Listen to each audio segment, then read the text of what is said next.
আসসালামু আলাইকুম। আজকে আমি রান্না করব চিকেন রোস্ট। আমি দুইটা মুরগি বের করে নিচ্ছি, আর আমি বের করে ফ্রিজ থেকে বের করে পানিতে ভিজিয়ে রাখছি। এখন আমি কিছু পেঁয়াজ কেটে নেব। পেঁয়াজগুলো আমি নিয়ে নিলাম, এখন কুচি করে কেটে নেব। এদিক দিয়ে আমার মুরগিটাও কাটা হয়ে গেছে। মুরগিটা কেটে আমি হালকা লবণ দিয়ে আমি মাখিয়ে কিছুক্ষণের জন্য রেখে দিচ্ছি। এখন আমি পেঁয়াজগুলো কড়াইতে তেল দিয়ে আমি বেরেস্তা করে নেব। আস্তে আস্তে লাল লাল করে আমি বেরেস্তা করে নিতেছি। চুলার আঁচটা কমায় নিছি, কমায় নিয়ে আস্তে আস্তে বেরেস্তা লাল লাল করে নিলাম। এখন আমি নামিয়ে নিতেছি, পেঁয়াজটা নামিয়ে নিব। নামিয়ে নিয়ে এর মধ্যে কিছু চিনি দিয়ে দিলাম, অল্প চিনি দিয়ে ছিটায় রাখলে এটা উদায় যায় না।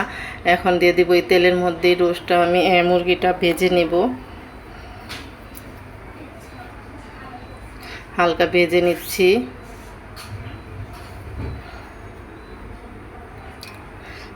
মুরগিটা আমার ভাজা হয়ে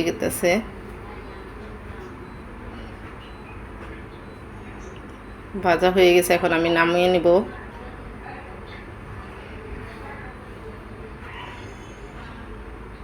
মুরগিটা নামানোর পরে আমি এখন 4টা ডিম ভেজে নিচ্ছি। আমি রোস্টের সঙ্গে আজকে ডিমও দিয়ে দিব, ডিমের সঙ্গে মুরগির রোস্ট করে নেব। এখন আমি এর মধ্যে কিছু পেঁয়াজ দিয়ে দেব। এখন পেঁয়াজ দিয়ে ভাজা ভাজা করে আমি অল্প পানি দিয়ে দেব। এখানে মশলার নিচে মশলাটা পুড়ে যাচ্ছে, মুরগি ভাজার সময় যে পোড়া ধরছিল সেগুলা, তাই পানি দিয়ে নিলাম। এখানে ধনে গুঁড়া আর মরিচের গুঁড়া, হালকা মরিচের গুঁড়া দিয়ে দিছি। আর এখানে জিরা বাটা আর আদা রসুন বাটাও দিয়ে দিলাম, দিয়ে মশলাটা কষিয়ে নিব। আমি এখানে রাঁধুনি রোস্টের মশলা ব্যবহার করব। হাফ প্যাকেট রাঁধুনির রোস্টের মশলা দিয়ে দিলাম, দিয়ে ভালোভাবে কষিয়ে নিচ্ছি। এখানে কষিয়ে নিয়ে আমি মুরগির রোস্টগুলো দিয়ে দিলাম। দিয়ে এখানে আমি দুধের মধ্যে লেবু চিপে টক দই বানিয়ে নিয়েছি, এইটা দিয়ে দিচ্ছি। দিয়ে এখন নাড়াচাড়া দিয়ে কিছুক্ষণ ঢেকে রাখবো, তারপর আবার নাড়াচাড়া দিয়ে দিচ্ছি। এখন আমি এখানে কিছু বেরেস্তা আর দিয়ে দিলাম একটা টমেটো, দিয়ে আমি ব্লেন্ডার করে নিব। ঘরে সস ছিল না, তাই আমি টমেটোকে ব্লেন্ডার করে এটা দিয়ে দিলাম, দিয়ে নাড়াচাড়া দিয়ে দিব। এখন আমি ডিমগুলো দিয়ে দিব, কিছু 4টা কাঁচামরিচ দিয়ে দিলাম, দিয়ে হালকা চিনিও দিয়ে দিচ্ছি।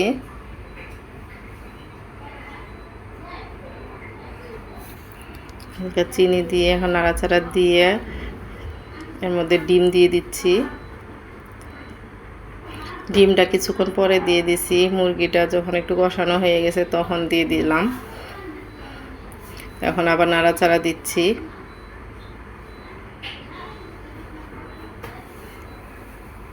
এখানে আমি বেশি পানি ব্যবহার করি নাই, মুরগির থেকে যে পানি উঠছে আর যে আমি দুধের সঙ্গে টক দই বানিয়ে দিছি ওইটা দিয়েই আমি রোস্টটা রান্না করব। আমি এখানে তেজপাতা খাল এলাচ দিতে একটু দেরি করে ফেলছি, কারণ মনে ছিল না, তাই এখন দিয়ে দিলাম। দিয়ে নাড়াচাড়া করে আমি আবার ডেকে দিছিলাম, এখন আবার নাড়াচাড়া করে দিতেছি। অল্প একটু ঘি দিয়ে দিলাম, ঘি দিয়ে ডেকে দিছিলাম। এখন আবার নাড়াচাড়া করে নিতেছি।